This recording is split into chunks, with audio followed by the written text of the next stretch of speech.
चलो स्टार्ट कर रहे हैं। आज का टॉपिक है थिन प्रिज्म। क्या है थिन प्रिज्म?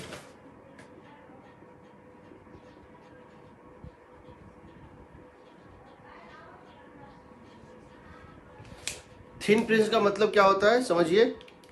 वो प्रिज्म जिसका एंगल ए बहुत स्मॉल हो। वो प्रिज्म जिसका एंगल ए बहुत स्मॉल हो। अब स्मॉल का मतलब कोई डिफाइंड तो है नहीं, स्मॉल क्या है, बट तुम इस स्मॉल को less than equal to 6 degree मान सकते हो, 6 डिग्री या उससे कम, ठीक, उसको बोलते हैं थिन प्रिज्म। ठीक है।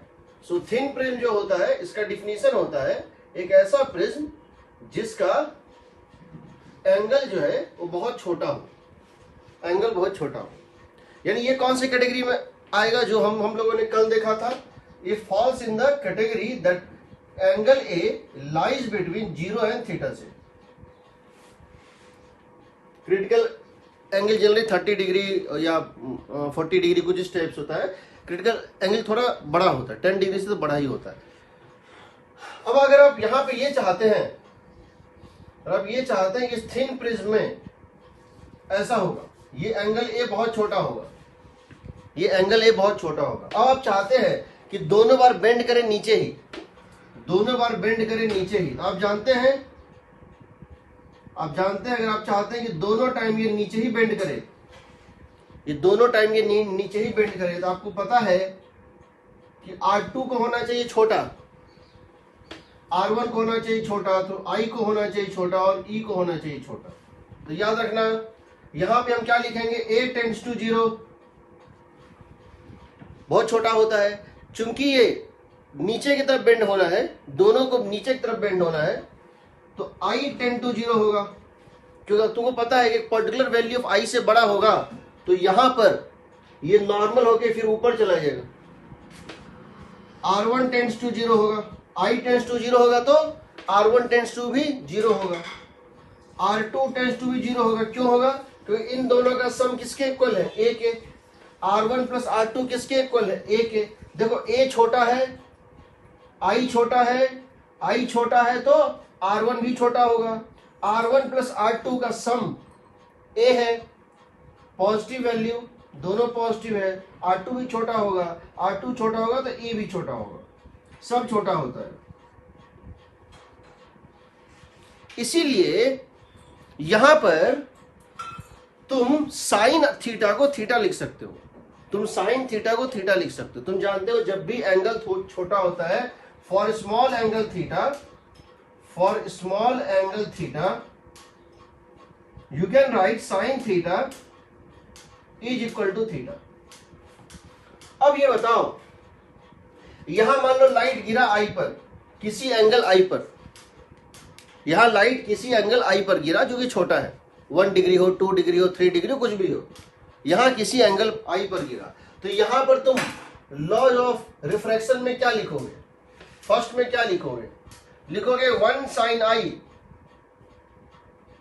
Is equal to mu sine R1। 1 sine I is equal to mu sine R1। लेकिन चूंकि I और R दोनों स्मॉल है, तुम लिख सकते हो I is equal to mu R1। Sine I की जगह I और साइन R1 की जगह R1, फर्स्ट इक्वेशन। अब सेकेंड पे आओ, ये है R2, यहां पर एंगल है R2 और ये है E। अब सेकेंड रिफ्रैक्शन पे क्या लिखोगे बताओ? तुम लिखोगे mu sine R2 is equal to 1 sine E। Mu sine R2 is 1 sine E। Because R2 और E दोनों छोटा है, तो म्यू R2 को लिख दोगे E। समझ गए? अब तुम जानते हो एंगल ऑफ डेविएशन कितना होता है? I plus E minus A। तुम जानते हो एंगल ऑफ डेविएशन होता है I plus E minus A। तो हम ये बताओ, I की जगह क्या डाल दें? Mu R1। E की जगह क्या डाल दें? Mu R2 minus A। Mu into R1 plus R2 minus A. What is R1 plus R2? तुम जानते हो R1 प्लस R2 किसके इक्वल होता है? ए के इक्वल होता है। तो कितना आ गया बताओ? म्यू माइनस 1 इंटू ए आ गया, mu minus 1 into A. So angle of deviation कितना आ गया? Mu minus 1 into A, independent of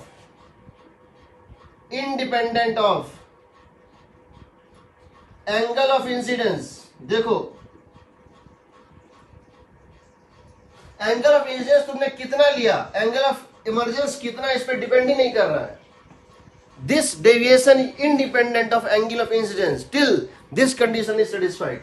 जब तक ये कंडीशन सेटिस्फाइड है, यानी कि 1 डिग्री पे लाइट को गिराओ या 2 डिग्री पे गिराओ या 3 डिग्री पे गिराओ, एंगल ऑफ इंसिडेंस 1 डिग्री हो या 2 डिग्री हो या 3 डिग्री हो, एंगल ऑफ डेविएशन सेम आ रहा है, म्यू माइनस 1 इंटू ए। सो हम यहां कह सकते हैं दिस इज डेल्टा। हम यहां पे इक्वेशन लिख सकते हैं, हम यहां पर ये लिख सकते हैं that delta is equal to mu minus 1 into a, and this deviation is which deviation? It is minimum deviation or maximum deviation?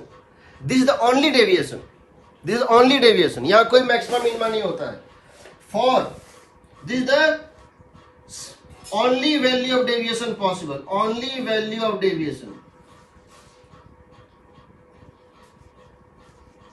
तो इसकी वैल्यू होती है म्यू माइनस 1 इंटू ए।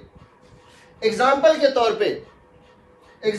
तौर पे हम ये ले सकते हैं कि अगर म्यू की वैल्यू 1.5 है और एंगल ए की वैल्यू 4 डिग्री है, तो एंगल ऑफ डेविएशन हो जाएगी mu minus 1 into A means 2 degree. Angle of deviation कितनी हो जाएगी? 2 डिग्री। लाइट किसी भी एंगल ऑफ इंसिडेंस पे गिरे, इंसिडेंट और इमर्जेंट के बीच में डेविएशन हमेशा 2 डिग्री ही आएगा। ठीक है, हम इसको इस तरह से भी कर सकते थे। जो तुम्हारा इक्वेशन था, इसका एक अल्टरनेट मेथड भी है हमारे पास। तुम्हारे पास इक्वेशन था mu is equal to sine of a plus delta minimum by 2 by sine a by 2।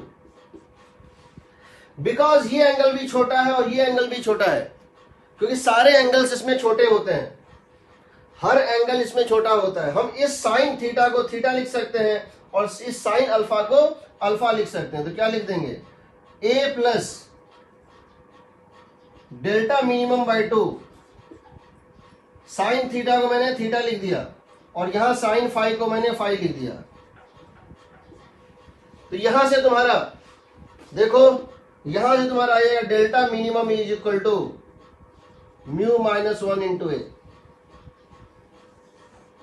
और ये डेल्टा मिनिमम हम यहां से निकाल देते हैं because this is the only deviation possible.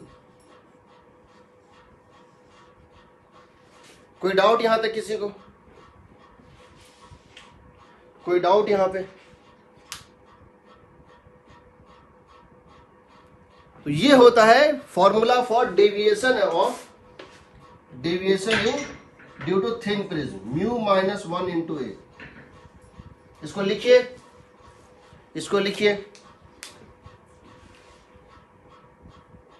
So we are taking the image formation by thin prism. Thin prism को manipulate करना मैथमेटिकली आसान होता है, इसलिए इससे क्वेश्चन ज्यादा पूछते हैं। समझना कैसे बन रहा है। ये एक ग्लास का बना हुआ कोई वो है, ये ग्लास का बना हुआ कोई ये है, और ए इसका बहुत स्मॉल है, एंगल ए बहुत स्मॉल है, इसीलिए इसको थिन प्रिज्म कह रहे हैं। इस लाइन पे यहां कहीं, यहां पर मान लो कोई ऑब्जेक्ट है ओ, तो एक रे तो यहां से चलेगा, ये 2 बार रिफ्रैक्शन करेगा, एक बार यहां और एक बार यहां, 2 बार रिफ्रैक्शन होता है, और दोनों डेविएशन को मिलाकर हम एक बना देते हैं। समझो, ये यहां पे रिफ्रैक्शन करेगा, यहां से भी रिफ्रैक्शन करेगा, लेकिन हम 2 बार इसको बेंड करता ना दिखा करके दोनों को का कंबाइंड बेंडिंग एक ही बार दिखा देते हैं। तो ये एक्चुअल रे डायग्राम नहीं होता है, समझना इसको।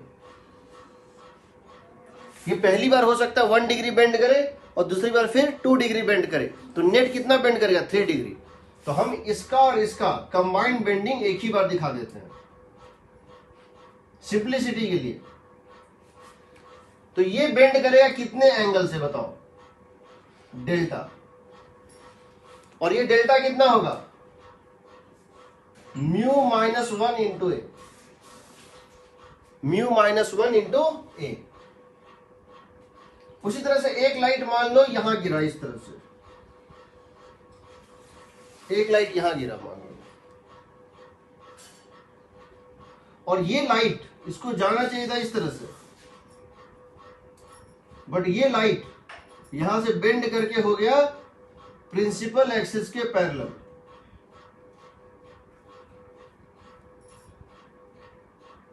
ये हो गया प्रिंसिपल एक्सिस के पैरेलल।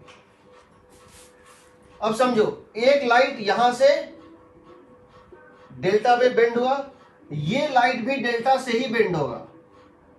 तो बता चुके हैं, चाहे कोई भी एंगल ऑफ इंसिडेंस ले लो छोटा, उसका बेंडिंग जो है डेल्टा ही होगा, ये भी डेल्टा से बेंड होगा। अब अगर हम इसको, ये एक रे है, देखो ये इंसिडेंट रे और ये इंसिडेंट रे, ये कहां मिलता है, ऑब्जेक्ट पे। ये इमर्जेंट रे और ये इमर्जेंट रे, ये इस साइड तो कहीं मिलेगा नहीं, इस साइड तो ये कहीं मिलेगा नहीं, क्योंकि दोनों डाइवर्ज हो रहा है। इसको प्रोड्यूस करेंगे तो जरूर ये दोनों मिलेगा। कहां मिलता है, इस ऑब्जेक्ट के ठीक ऊपर मिलता है। ये दोनों रे कहां मिलता है, पीछे प्रोड्यूस करने में इसके ठीक ऊपर मिलता है। इसको हम बोलते हैं इमेज। तो समझो इस बात को, इमेज कहां बनता है, इमेज बनता है ऑब्जेक्ट के ठीक ऊपर। किस टाइप का इमेज है बताओ, वर्चुअल इमेज है, वर्चुअल इमेज है ना जी।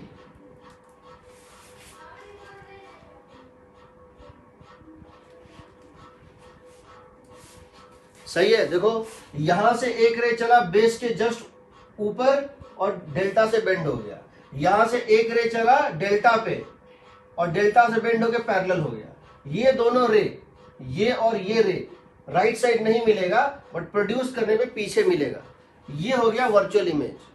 तुम जानते हो जब भी रिफ्रैक्शन प्लेन सरफेस पे होता है, जब भी रिफ्रैक्शन प्लेन सरफेस पे होता है, उसकी मैग्निफिकेशन +1 होती है। तो जब पहली बार यहां रिफ्लेक्ट किया होगा तो +1, और दूसरी बार यहां रिफ्लेक्ट किया होगा फिर से +1, तो +1 इंटू +1, तो इसका मैग्निफिकेशन कितना होता है, +1।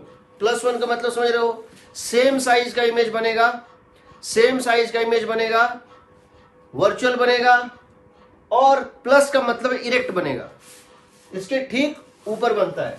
नाउ क्वेश्चन इज ये कितना ऊपर बनेगा, व्हाट इज दिस हाइट, कितने हाइट ऊपर, ऑब्जेक्ट से कितना ऊपर इमेज बनता है। तो इसके लिए क्या करते हैं बताओ, हम यहां से लिखते हैं, बिकॉज ये एंगल डेल्टा है, ये एंगल भी डेल्टा है, बिकॉज ये एंगल डेल्टा है, ये एंगल भी डेल्टा है। तो हम इस ट्राइंगल में क्या लिख सकते हैं बताओ, OPI फ्रॉम ट्राइंगल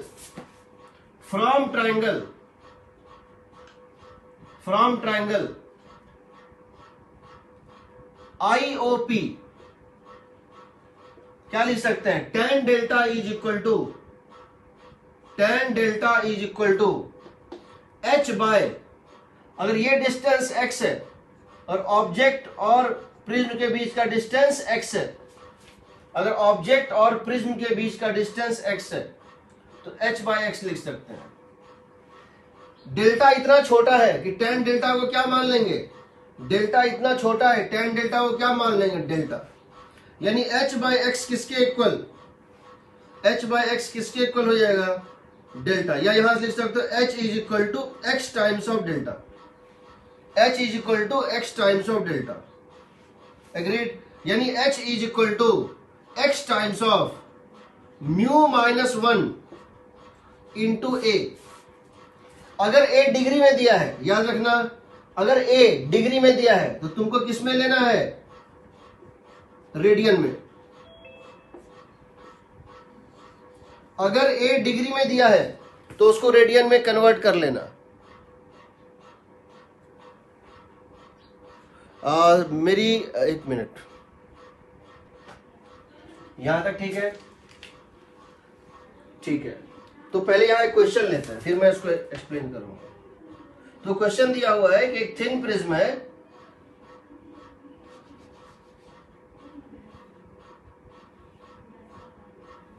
एक थिन प्रिज्म है और इसका एंगल ए दिया हुआ है 1.8 डिग्री, 1.8 डिग्री। इसका रिफ्रैक्टिव इंडेक्स दिया हुआ है 1.5, ठीक। और यहां से 7 सेंटीमीटर के डिस्टेंस पर एक ऑब्जेक्ट रखा हुआ है।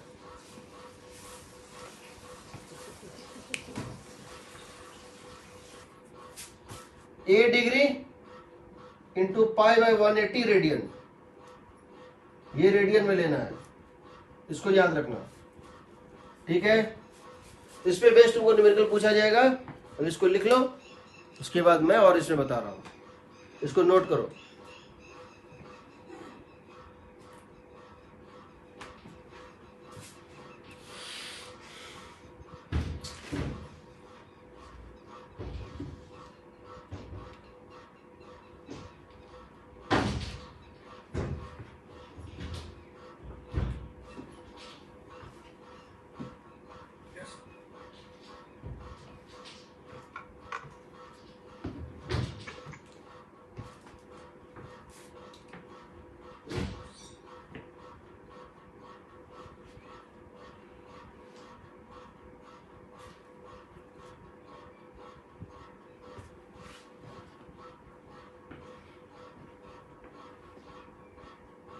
तुम लोगों ने ये देखा था कि हम बताते थे कि ग्लास की रिफ्रैक्टिव इंडेक्स 1.5 है, या अगर तुम लोग कहें कि वाटर की रिफ्रैक्टिव इंडेक्स 4/3 है, वही बताते रहे हैं।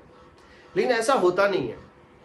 होता यह है कि किसी मीडियम की रिफ्रैक्टिव इंडेक्स कलर डिपेंडेंट होती है, यानी ग्लास की रिफ्रैक्टिव इंडेक्स ग्रीन के लिए अलग है, रेड के लिए अलग है और वायलेट के लिए अलग है। वाटर की रिफ्रैक्टिव इंडेक्स ग्रीन के लिए अलग है, येलो के लिए अलग है, ऑरेंज के लिए अलग होती है। उसका रूल होता है, उसको बोलते हैं कॉसीज रूल। क्या बोलते हैं? Cauchy's rule.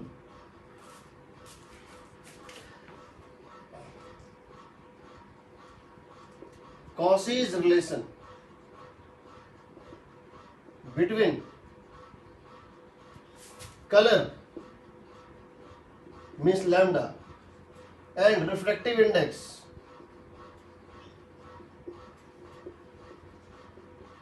म्यू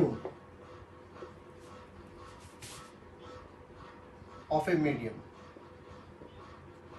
कॉसी का एक इंपेरिकल रूल है, एग्जैक्ट नहीं है, इंपेरिकल रूल है, और रूल ये है कॉसी का ये कहना था, mu as function of lambda is equal to a plus b by lambda square, approximately a plus b by lambda square, where a and b are constants, where a and b are constants, where a and b are constants। Vacuum के लिए या हम air भी ले लेते हैं, हालांकि air के लिए प्रिसाइसली नहीं होता है, बट ले लेते हैं, अप्रोक्सीमेटली होता है। वैक्यूम या एयर के लिए a की वैल्यू होती है 1 और b की वैल्यू होती है 0। इसका मतलब क्या हो गया? Mu as function of lambda in air, air के केस में mu as function of lambda in air कितना होगा? 1। For all light, for all colours, किसी और मीडियम में, for any other medium, for any other medium,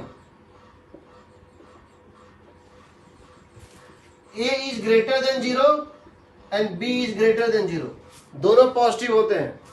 इसीलिए since lambda for violet is less than lambda for red, lambda for violet is less than lambda for red, visible में Therefore, refractive index for violet is greater than refractive index for red. होगा ना? Violet colour के लिए refractive index glass का या water का थोड़ा ज्यादा होता है. तो वाटर के लिए ए और बी की एक पर्टिकुलर वैल्यू होती है, ग्लास के लिए ए और बी की एक पर्टिकुलर वैल्यू होती है. और उसमें जब तुम लैम्डा को वेरी करोगे दोनों पॉजिटिव होता है. लैम्डा जब बढ़ेगा तो रिफ्रैक्टिव इंडेक्स घटेगा, लैम्डा जब बढ़ेगा रिफ्रैक्टिव इंडेक्स घटेगा. Refractive index offered by glass for red is less and for violet it is more. तो ऐसा नहीं है. तो हम अब तक जो भी रिफ्रैक्शन का केस ले रहे थे जिसमें सिर्फ एक म्यू की बात करते थे, वो एक ही केस में पॉसिबल है. कौन सा केस? कि हम मान के चल रहे हैं कि लाइट जो है मोनोक्रोमेटिक है. मोनोक्रोमेटिक मतलब क्या हुआ? लाइट में सिंगल वेवलेंथ ही प्रेजेंट है. इसीलिए हम ये बात ही नहीं कर रहे हैं कि रेड है या वायलेट है या ग्रीन है. जो वैल्यू हमने रिफ्रैक्टिव इंडेक्स का दे दिया वो हम मान के चल रहे हैं कि एक सिंगल वेवलेंथ है, इसीलिए हर लाइट जो है एक ही जगह मिलेगा. समझना इस बात को. इसका इंपैक्ट क्या होगा?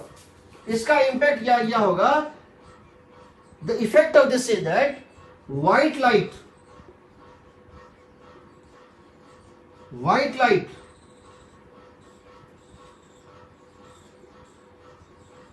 if white light is incident, then different constituent colors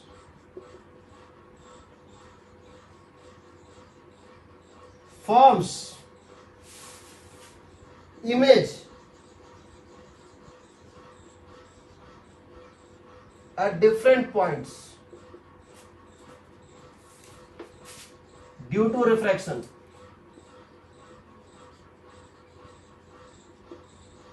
refraction की वजह से जहां भी रिफ्रैक्शन इन्वॉल्व होगा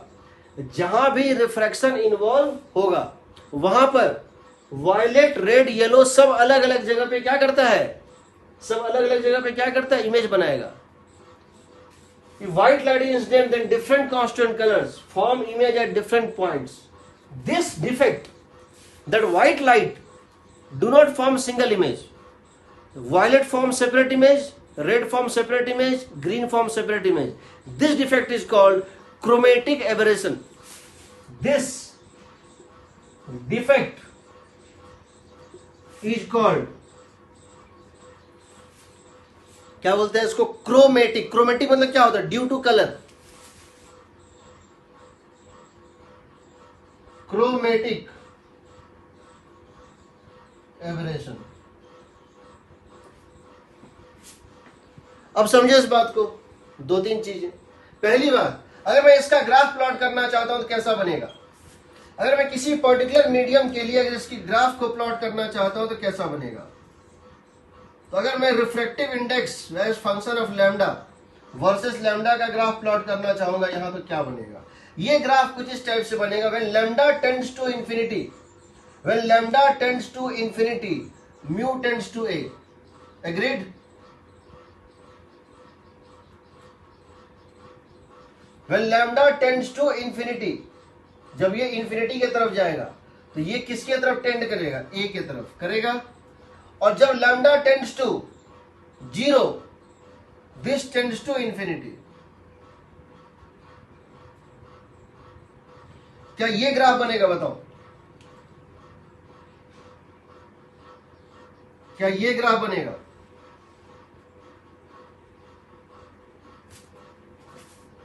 सही है.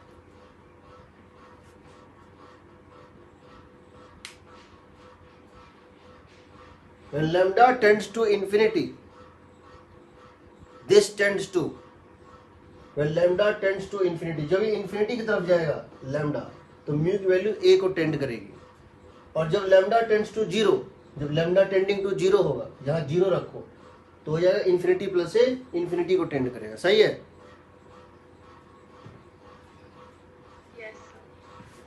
अगर मैं इसको फ्रीक्वेंसी के टर्म में लिखना चाहूंगा तो क्या लिखूंगा? मैं जानता हूं किसी भी इलेक्ट्रोमैग्नेटिक वेव्स के लिए, किसी भी इलेक्ट्रोमैग्नेटिक वेव्स का इक्वेशन क्या होता है? किसी इलेक्ट्रोमैग्नेटिक वेव्स के लिए होता है velocity is equal to frequency times of lambda. Velocity is equal to frequency times of lambda, यानी मैं लिख सकता हूं लैम्डा को लिख सकता हूं वेलोसिटी बाय फ्रीक्वेंसी, और मैं यहां डाल दूं तो mu as function of frequency कितना हो जाएगा, mu as function of frequency कितना हो जाएगा, A plus B into mu square by V square होगा जी। मैं 1 बाय लैम्डा स्क्वायर को क्या लिख दूंगा, mu square by V square. तो जरा देखो किसी पर्टिकुलर मीडियम में क्या मैं इसको अगर ग्राफ प्लॉट करूं म्यू वर्सेस फ्रीक्वेंसी, तो क्या ये पैराबोला आएगा। Refractive index as function of frequency versus frequency, refractive index as function of frequency versus frequency. तो देखो ये y एक्सिस पे है और ये कांस्टेंट और ये क्या है एक्स स्क्वायर। तो क्या ये एक पैराबोलिक ग्राफ बनेगा, जहां म्यू को 0 रखने पे वैल्यू आएगी a, जहां म्यू को वैल्यू 0 रखने पे वैल्यू आएगी a, जब म्यू को रखेंगे 0 तो ये आएगी a, सॉरी हम म्यू को 0 तो ये आएगी a,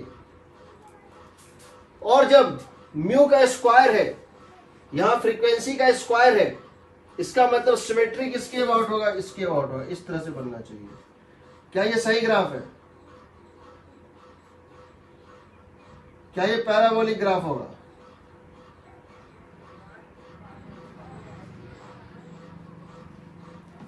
क्या ये पैराबोलिक ग्राफ होगा, सही है। देखो फ्रीक्वेंसी वर्सेस इसकी ग्राफ ये होगी। अब समझो इस बात को, वायलेट का कैसे याद रखोगे, V और R, अल्फाबेट में V बाद में आता है, R पहले आता है। अल्फाबेट में V बाद में आता है, R पहले आता है। V is more than R। अब इसका इफेक्ट क्या होगा, इसका इफेक्ट हर उस चीज पे होगा जो आज तक तुम करते आए हो, चाहे एपरेंट डेप्थ हो, एपरेंट वेलोसिटी हो, कुछ भी हो। मुझे एक चीज बताओ, ये वाटर है और ये एयर है, यहां से व्हाइट लाइट गिरा, यहां से व्हाइट लाइट गिरा और ये यहां पे रिफ्लेक्ट हो गया, यहां से व्हाइट लाइट गिरा जो रिफ्लेक्ट हो गया। और ध्यान से समझना इन सब चीजों को, IIT में बच्चा यहीं फंसता है। ये व्हाइट लाइट ब्रेक कर जाएगा, बहुत सारे कलर्स में स्कैटर कर जाएगा। तुम ये बताओ मुझे, सबसे नीचे वायलेट होगा कि सबसे नीचे रेड होगा, और क्यों। ये एंगल है I, मान लो ये एंगल है I या ये एंगल है थीटा। एक व्हाइट लाइट आया, व्हाइट लाइट मतलब क्या है, it is a combination of all colours. यहां इसका रिफ्रैक्शन होगा तो ये लाइट टुकड़ों टुकड़ों में बढ़ जाएगा, पूरे स्पेक्ट्रम में बढ़ जाएगा। तो क्या लिखोगे तुम, तुम्हारा बेसिक इक्वेशन क्या है, तुम्हारा बेसिक इक्वेशन जो है सेल्स लॉ का क्या है, तुम्हारा बेसिक इक्वेशन है इस तरह से तुम लिखते हो 1 साइन थीटा, 1 साइन थीटा। बताओ हर कलर के लिए 1 ही था। एयर का रिफ्लेक्टिव इंडेक्स हर कलर के लिए 1 ही है, हर कलर के लिए एंगल ऑफ इंसिडेंस थीटा ही है। रिफ्रैक्शन वेरी करेगा, mu sine theta, mu sine R, ये लिखोगे ना, म्यू साइन आर। अब ये सबके लिए सेम है, ये सबके लिए सेम है, तो ये प्रोडक्ट भी सबके लिए सेम होगा। जिसकी रिफ्रैक्टिव इंडेक्स सबसे ज्यादा है, जिसकी रिफ्रैक्टिव इंडेक्स सबसे ज्यादा है, उसका एंगल ऑफ रिफ्रैक्शन सबसे कम होगा।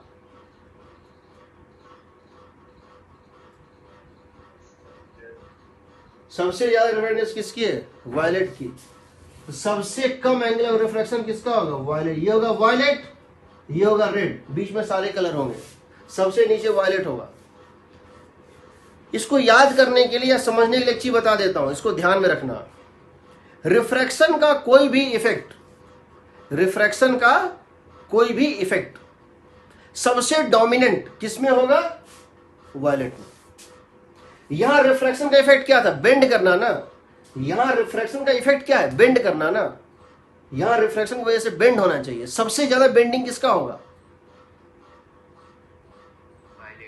वायलेट का। तुम एक फिश को देख रहे हो पानी में, एक फिश जो है वाटर में है, तुम उसको बाहर ऊपर से देख रहे हो, फिश तुमको नजदीक दिखती है, दिखती है ना? Fish seems to be lifted up due to refraction. The fish in the normal viewing, fish seem to be lifted up. अगर तुम उसको वायलेट लाइट से देखो या उसको तुम अगर रेड लाइट से देखो, सबसे ज्यादा शिफ्टिंग किसमें होगा? Violet. Violet. Total internal reflection देखेंगे अभी अलग अलग एंगल पर होगा। वो जो व्हाइट लाइट को गिराओगे डेंसर टू रेयरर, जब वायलेट लाइट को गिराओगे डेंसर टू रेयरर, सबसे पहले वायलेट का टीआईआर होता है, उसके बाद लास्ट में जाके रेड का होता है। सब कुछ का इफेक्ट याद रखना। हम सिर्फ इतना बता रहे हैं, अगर colour dependence of light, colour dependence of reflective index से क्वेश्चन पूछेगा तो dispersion is an example, this is everything. ये अगर तुमको पता है तुम कुछ भी कर सकते हो। डिस्पर्सन या splitting of white light into 7 colours is just small illustration, वो एक छोटा सा पार्ट है। ये सबसे मेन चीज है। एयर को छोड़कर, वैक्यूम को छोड़कर हर मीडियम में reflective index for violet more than reflective index for red होती है। ये बताओ, लाइट की स्पीड ब्लू लाइट और रेड लाइट में किसकी स्पीड एयर में ज्यादा होगी? एयर में किसकी स्पीड ज्यादा होगी? ब्लू लाइट या रेड लाइट? सेम होगा। एयर में ब्लू लाइट की स्पीड भी होगी 3 × 10⁸ मीटर पर सेकेंड और रेड लाइट की स्पीड होगी 3 × 10⁸ मीटर पर सेकेंड। लेकिन ग्लास में किसकी स्पीड ज्यादा होगी? रेड की या वायलेट की? किसकी स्पीड ज्यादा होगी ग्लास में, रेड कलर की या वायलेट की? रेड की ज्यादा होगी, क्योंकि C divided by reflective index होती है, 3 × 10⁸ डिवाइडेड बाय रिफ्लेक्टिव इंडेक्स, और ये कम है तो रेड की स्पीड ज्यादा होगी। Every light, every colour travel with different speed inside glass और water, but they travel with same speed in vacuum. अभी हम इसका वो लेंगे तो याद रखिएगा, सबसे नीचे वायलेट होगा और सबसे ऊपर रेड होगा, बीच में विबग्योर होगा, VIBGYOR, वो हम देखेंगे अभी कैसे होता है। इसको पहले नोट करो। सर, हाँ सर व्हाइट लाइट वाटर में ट्रैवल कर पाएगी? व्हाइट लाइट वाटर या फिर किसी भी मीडियम में ट्रैवल कर पाएगी? हाँ, क्यों नहीं कर पाएगी? नॉर्मल गिरा दो, नॉर्मल गिरा दो। पर स्पीड तो सबकी डिफरेंट होगी ना? हाँ, डिफरेंट होगी। हाँ, फिर भी वो दिखेगी एक ही, वाइट ही दिखेगी। हाँ, वाइट ही दिखेगी, क्योंकि तुम एक स्ट्रीम ऑफ फोटोन भेज रहे हो। तुम ऐसा नहीं कि पल्स भेज रहे हो, तुम स्ट्रीम भेज रहे हो। हाँ, ये हो सकता है कि ये चला एक साथ, ये 3 चला एक साथ, तो होगा क्या, ये थोड़ा शिफ्ट कर जाएगा नीचे, इसकी स्पीड थोड़ी धीरे होगी, इसकी थोड़ी और धीरे होगी, ठीक है ना? बट ये जो पोर्शन है, और ये तो एक इनफाइनाइट है ना, ये तो स्ट्रीम चलता जा रहा है ना, तो ये जो पोर्शन है जहां पर तीनों है, वो तो वाइट ही दिखेगा ना। यस। वो तो इनफाइनाइट है ना, वो तो पीछे से आ भी रहा है। हाँ, ये बात है कि जो एक एंड पर ये पीछे होगा और एक एंड पर ये आगे होगा, बाकी पूरे जो है पोर्शन में सब कुछ होगा तो वाइट ही दिखेगा। ठीक है, लिखो इसको पहले, उसके बाद हम उसका बोलेंगे। This variation of reflective index on colour is responsible for dispersion, that is splitting of white light. होता क्या है, मान लो एक थिन प्रिज्म है,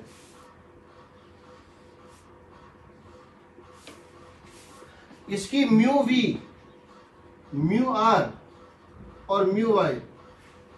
म्यू वी है इसकी refractive index for violet colour, mu R है refractive index for red colour इस मटेरियल की, और म्यू वाई है refractive index for yellow colour.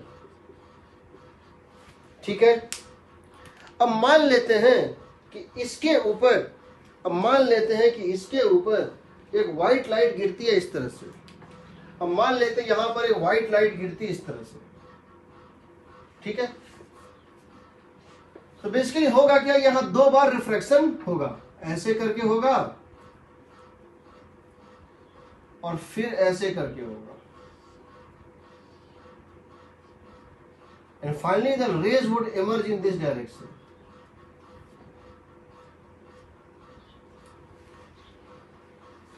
This is the white light. इसको जाना था इस तरह से,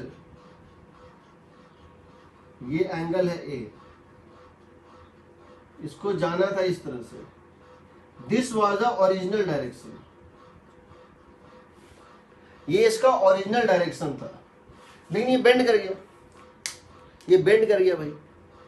तो होगा क्या, यहां पर आएगा वॉयलेट, यहां पर आएगा रेड, यहां आएगा येलो, और बाकी इसके बीच में होता है।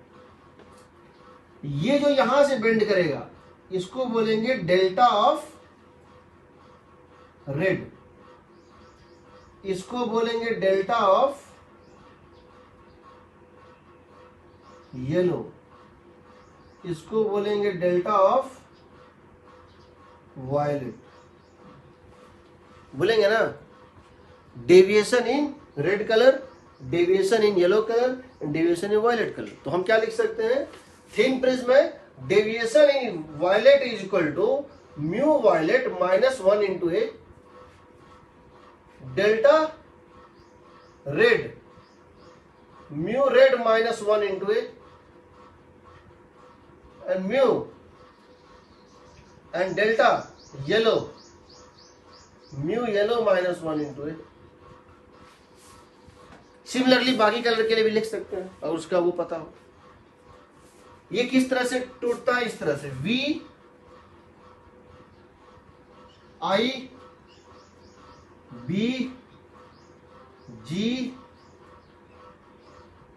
Y O R।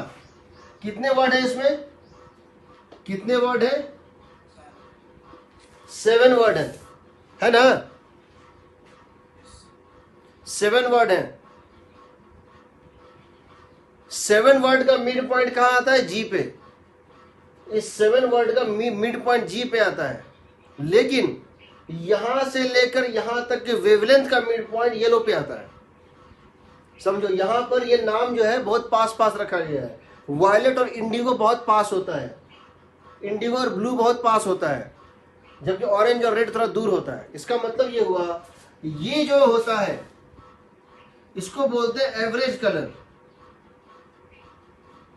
Average colour और मीन कलर। ये एवरेज वैल्यू होता है वेवलेंथ का। येलो को बोलते हैं average value of the visual spectrum. ठीक है, अब यहां हम 3 चीजें डिफाइन कर सकते हैं। क्या क्या, पहला हम बोलते हैं, इसको बोलते हैं एवरेज डेविएशन। एवरेज डेविएशन, अब समझो क्यों ये सब ब्रेक कर रहा है, क्यों ये व्हाइट लाइट अलग अलग ब्रेक कर रहा है, क्योंकि रिफ्रैक्टिव इंडेक्स डिफरेंट है डिफरेंट मटेरियल के लिए। अगर रिफ्रैक्टिव इंडेक्स कलर डिपेंडेंट ना होता,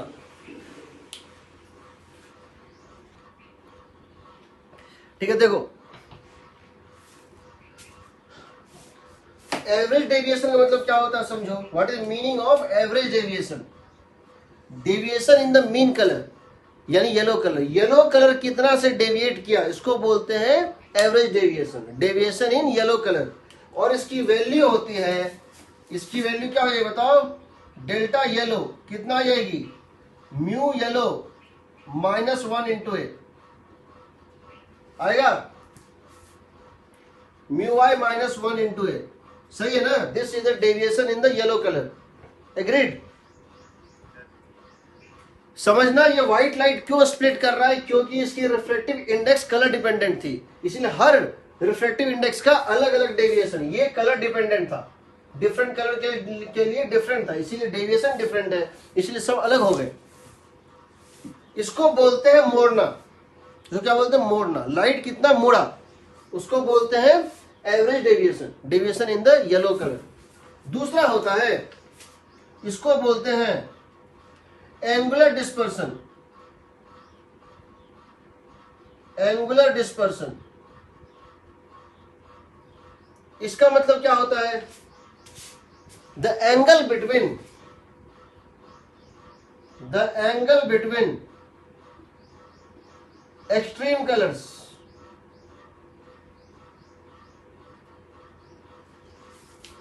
मतलब जो रेड से लेकर और वायलेट के बीच का जो एंगल है, रेड और वायलेट के बीच का जो एंगल, उसको बोलते हैं average dispersion, angular dispersion. Angular dispersion का मतलब होता है हिंदी में तोड़ना,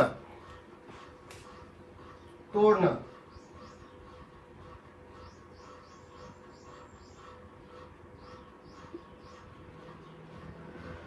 दोनों में फर्क क्या समझ लो, देखो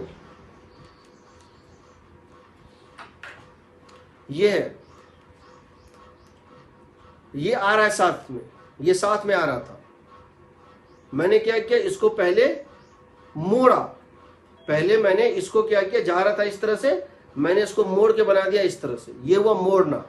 ये क्या है, एवरेज डेविएशन।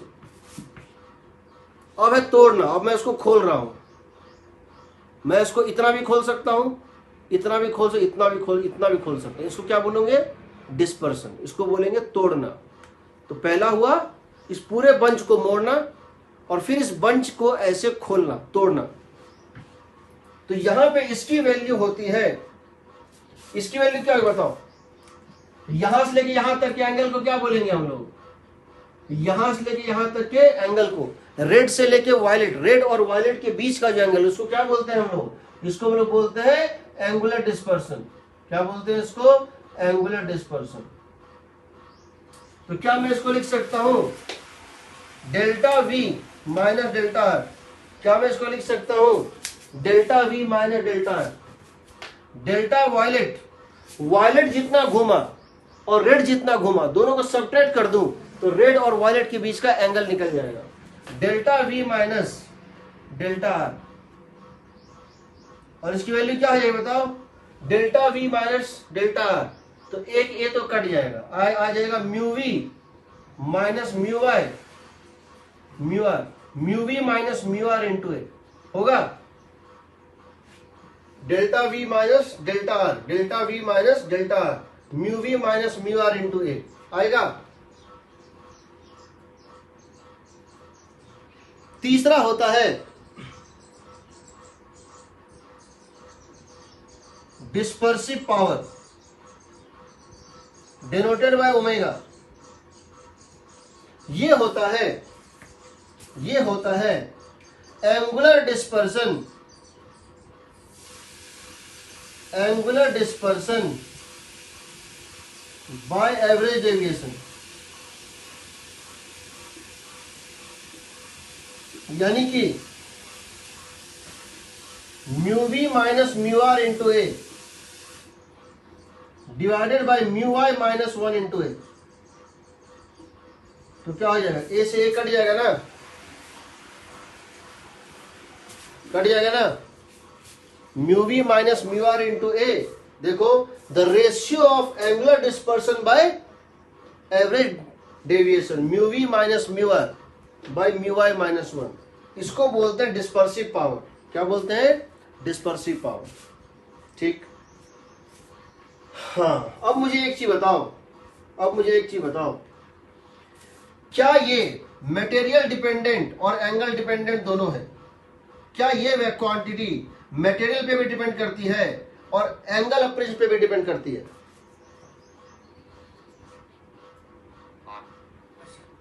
क्या ये क्वांटिटी एंगुलर डिस्पर्सन मटेरियल पे भी डिपेंड करती है? क्योंकि अगर वाटर का प्रिज्म है या ग्लास का प्रिज्म है तो उसके लिए म्यू वी अलग होगा, म्यू आर अलग होगा। ग्लास का एक सेपरेट वैल्यू है म्यू वी और म्यू आर का, और वाटर का एक सेपरेट वैल्यू है। तो अगर मीडियम बदलेंगे तो मीडियम पे भी डिपेंड कर रहा है और एंगल पे भी डिपेंड कर रहा है ना।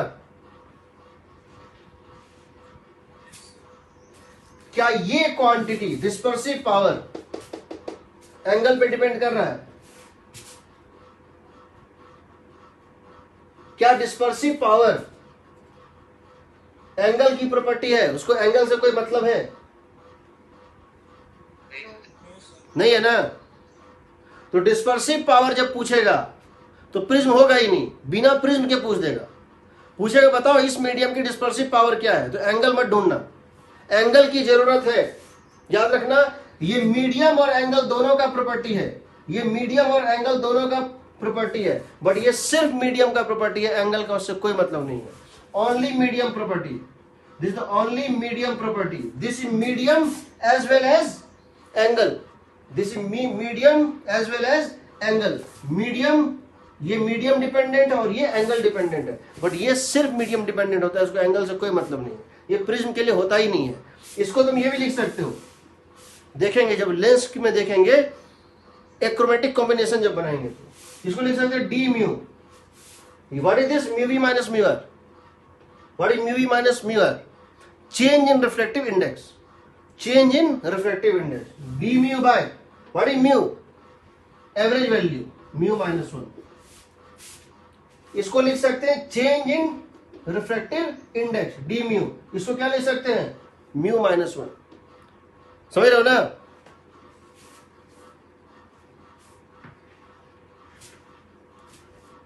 समझ रहे हो?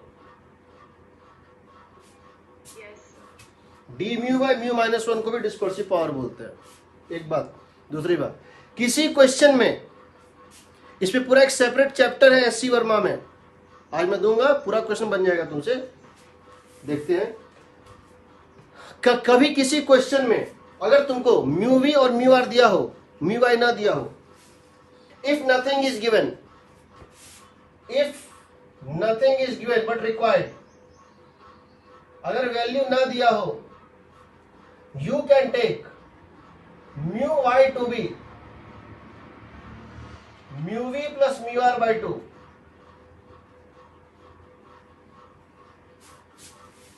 अगर किसी क्वेश्चन में तुमको म्यू वी दिया हो, म्यू आर दिया हो, म्यू वाई ना दिया हो, तुमको म्यू वाई चाहिए, तो दोनों का एरिथमेटिक मीन ले लेना। एग्जाम्पल, म्यू वी दिया हुआ होगा, जैसे म्यू वी दिया होगा 1.52 और म्यू आर दिया होगा 1.48, तो म्यू आई कितना है ये बताओ?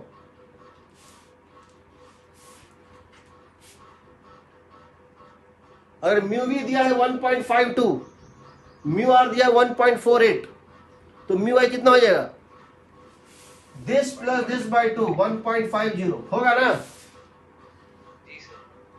तो किसी क्वेश्चन में नहीं दिया हो तो बाय डिफॉल्ट तुम एज्यूम कर सकते हो, you are allowed to take mu Y as arithmetic mean of mu V and mu are.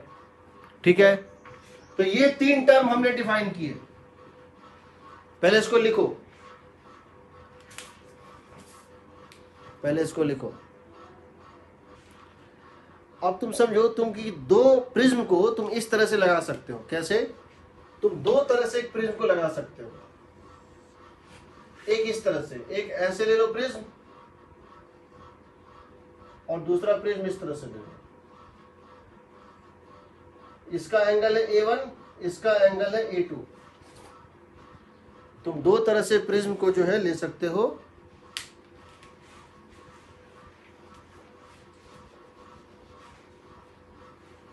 तुम दो तरह से प्रिज्म को ले सकते हो, एक ले सकते हो इस तरह से,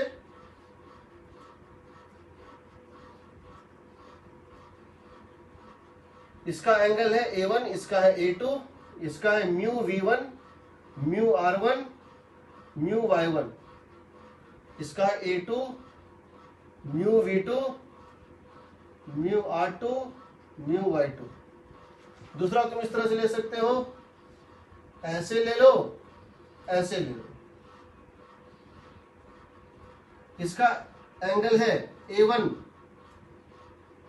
इसका एंगल है A2, इसका वायलेट के लिए म्यू V1, रेड के लिए म्यू R1, येलो के लिए म्यू Y1, इसका है mu V2, mu R2, mu Y2।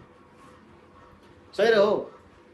तुम इस तरह से, दो तरह से तुम जो है प्रिज्म को अरेंज कर सकते हो। तुम दो तरह से प्रिज्म को जो है अरेंज कर सकते हो, इस तरह से देखो।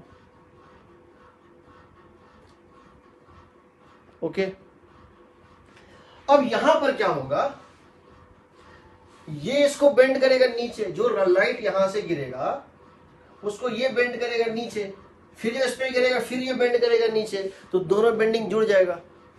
तो यहां पर जो नेट एवरेज डेविएशन होगा ना, वो कितना हो जाएगा बताओ, mu Y1 minus 1 into A1 plus mu Y2 minus 1 into A2 होगा। एक ने घुमाया 2 डिग्री, एक ने घुमाया येलो लाइट को 2 डिग्री, और दूसरे ने येलो को फिर से घुमाया उसी डायरेक्शन में, क्लॉकवाइज डायरेक्शन में 1 डिग्री। तो 2 डिग्री प्लस 1 डिग्री, नेट कितना घूम जाएगा, येलो लाइट 3 डिग्री घूमेगा ना।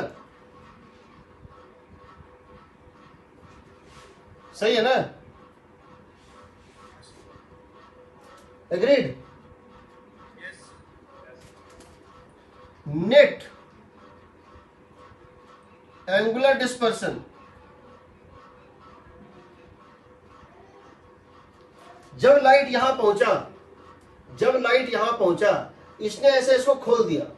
कैसे खोला, इस तरह से ऐसे खोला। फिर जब ये लाइट गिरा, फिर इसने इसको इस तरह खोला। समझिए, जब लाइट इसमें से बाहर निकला तो रेड सबसे ऊपर था, ब्लू लाइट और ये सबसे नीचे था, एंगल था दोनों में 1 degree.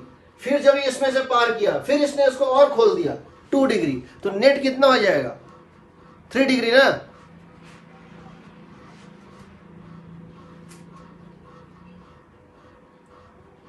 Mu V1 minus mu R1, mu V1 minus mu R1 into A1 plus mu V2 minus mu R2 into A2।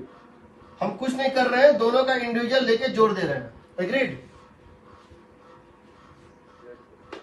यहां उल्टा होगा, एक घुमाएगा नीचे, एक घुमाएगा ऊपर, तो यहां माइनस होगा।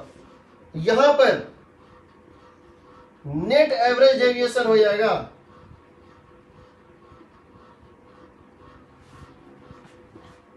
Mu Y1 minus 1 into A1 minus mu Y2 minus 1 into A2। एक ने येलो लाइट को, एक ने घुमाया 2 डिग्री और एक ने घुमाया 1 डिग्री, तो 2 डिग्री में से 1 डिग्री माइनस करो, नेट जो बचेगा, एक को ये घुमाएगा नीचे और फिर ये बेस के तरफ, और फिर इसको ये घुमाएगा बेस के तरफ, तो नेट जो इसका डेविएशन बचेगा यहां से, वो तुम निकाल सकते हो माइनस करके। समझ रहे हो कि नहीं, ये क्लॉकवाइज घुमाया था और ये एंटी क्लॉकवाइज घुमाया था। दूसरा, नेट एंगुलर डिस्पर्सन,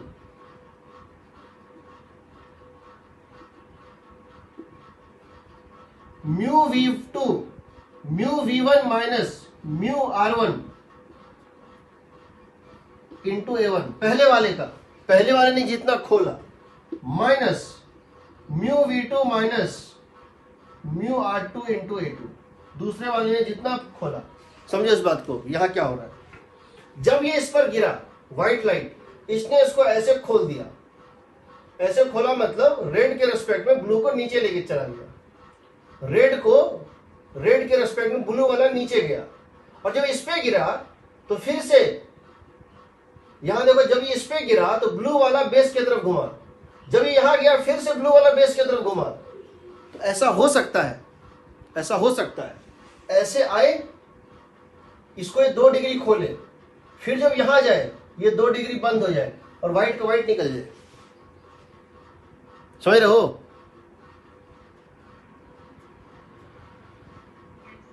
ऐसा भी हो सकता है, ये यहां पर आए, ये इसको खोले 3 डिग्री और यहां इसको बंद करे 2 डिग्री, 1 डिग्री का रह जाए, तो यहां 1 डिग्री आएगा।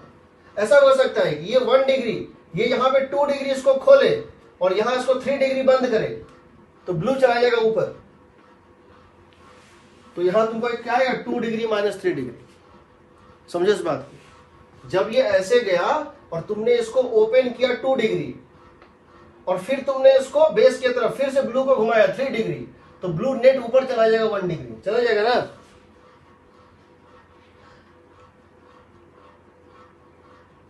एग्रीड? यहां माइनस साइन लेते हैं या प्लस साइन लेते हैं, याद रखना। तीसरी बात, इससे आईटी ने कितने क्वेश्चन पूछे वो मैं तुम्हें दिखाऊंगा अभी। तीसरी बात, इस केस में ये या ये जीरो हो सकता है, इस केस में तो कोई जीरो नहीं होगा। जब ऐड कर रहे हो तो जीरो कहां से होगा, बट इस केस में जीरो होना पॉसिबल है कि नहीं? तो कभी कभी क्वेश्चन पूछता है, समझो, फाइंड एंगुलर डिस्पर्सन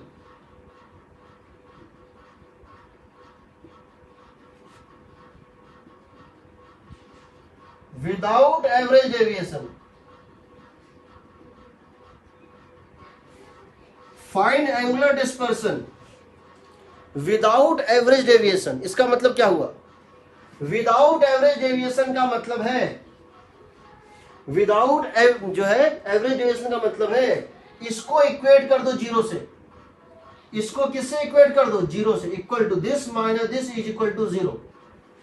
तो तुम्हारा A1 या A2 एक नहीं दिया होगा, म्यू y1 दिया होगा, म्यू y2 दिया होगा, A1 दिया होगा, A2 नहीं दिया, वो निकल जाएगा।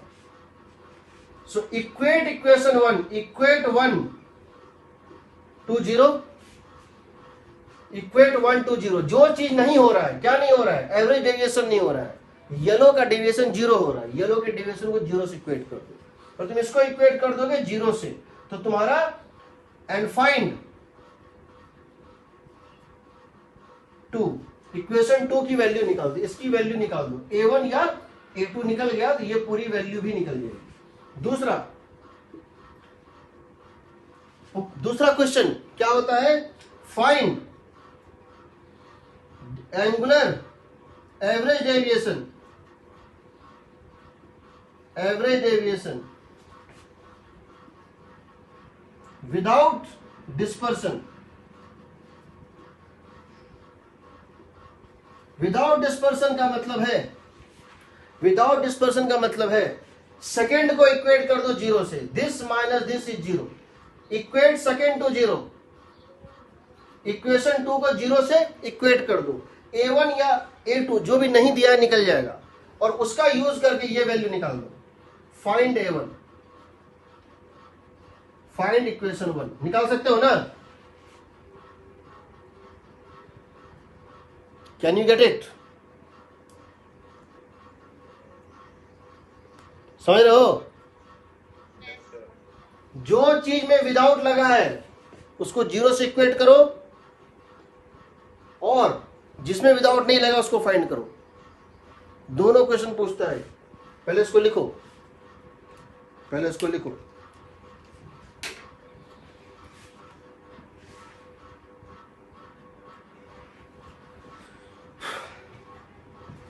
हाँ,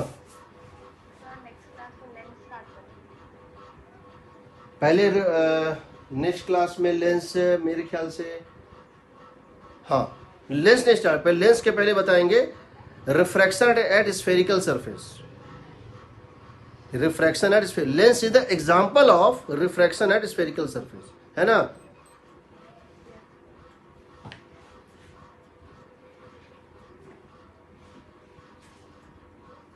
पहले इसको लिखो। तुमको जो भी चीज पढ़ाया जाएगा कंप्लीट पढ़ाया जाएगा।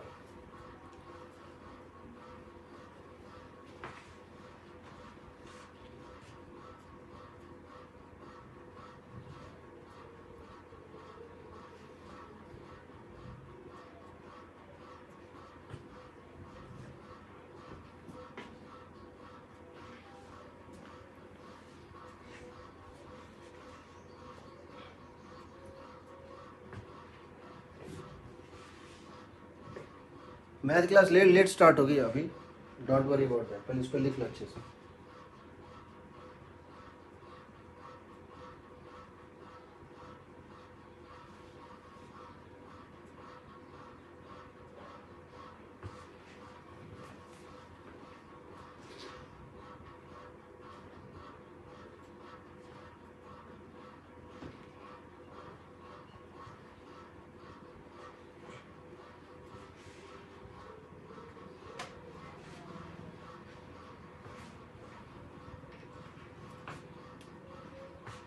आईटी का एक प्रीवियस ईयर क्वेश्चन है, आईटी का एक प्रीवियस ईयर क्वेश्चन है, उसका जवाब देना। वो ये है कि ये एक लेंस है, सॉरी ये एक प्रिज्म है, इस पे लाइट जब गिरता है, थिन प्रिज्म है, इसकी डेविएशन होती है डेल्टा। ऐसे एन प्रिज्म लगा दिए गए हैं इस तरह से, अल्टरनेटली रिवर्स किया हुआ है, ऐसे एन प्रिज्म से, और लाइट यहां गिर रहा है, डेविएशन कितना होगा? अगर एन प्रिज्म है तो डेविएशन कितना होगा? अगर एक सिंगल प्रिज्म में डेविएशन डेल्टा था, ऐसे अगर एन प्रिज्म लगा दिए गए हैं तो डेविएशन कितना होगा येलो लाइट में? सर एन ऑड है या इवन? हाँ, ऑप्शन था उसमें। It is 0 if N is even and delta if N is odd. सही है? अगर n की वैल्यू ऑड है तो delta minus delta, delta minus delta, delta minus delta. अगर n की वैल्यू इवन है तो आएगी 0, और अगर n की वैल्यू ऑड है तो आएगी डेल्टा। आएगी ना?